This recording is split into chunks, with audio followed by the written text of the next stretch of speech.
Thank you, Assembly Member, and of course the First Lady of Queens is Jamaican too, and that's why she the boss.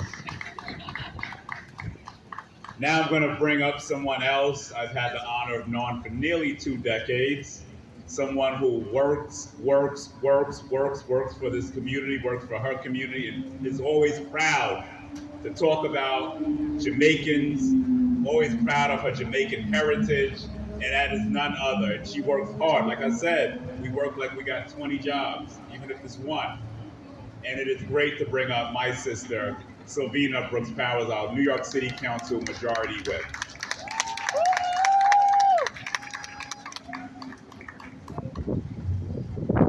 Thank you, Donovan. I think I said it right. But good afternoon, everybody. It is such an honor and a joy to be out here today to see the Jamaican flag raised here on Queens Boulevard. Once again, I'm Sylvina Brooks Powers.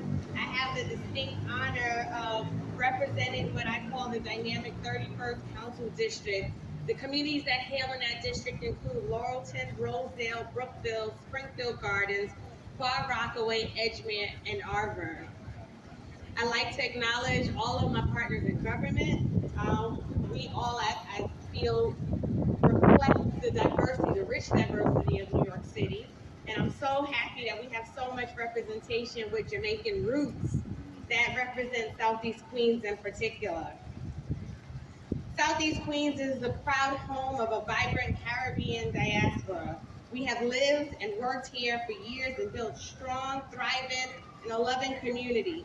We are your nurses, your teachers, your small business owners. I see Annette over there from Panache, and everyone else in between who make up Southeast Queens and help to make it such a special place. As it's been referenced before, my parents both immigrated from Jamaica. My mom hails from Jonestown and Kingston, and my dad from Mile Valley in Manchester. And we know 60 years ago, on August 5th, 1962, at midnight, for the first time in history, the Jamaican flag was outstretched and hoisted. This was a clear indication of Jamaica's political independence from Britain after 300 years of being under British rule. And this was an important day for all of the Jamaicans and for the world, and it continues to be important for us to this day. Jamaicans yearn for freedom and independence, and with this powerful gesture, we achieved it. And as Assemblywoman Hyman said, her mom was the dominant force, but I would argue to say all Jamaicans are the dominant force. Our presence is always known, it's always felt. Whether you were born in Jamaica or you're descendants of Jamaicans, we hold special places across the world in history, whether it's Marcus Garvey and the liberation movement, whether it's Colin Powell and what he's done in terms of America, or whether it's the Queensborough president and making history as the first African Americans who serve as borough president who happens to have Jamaican roots. So again, watching today's flag raising prompts me to think about the colors of our flag and what they represent. The black for the people, our strength and creativity. The gold for the natural beauty of the powerful sun.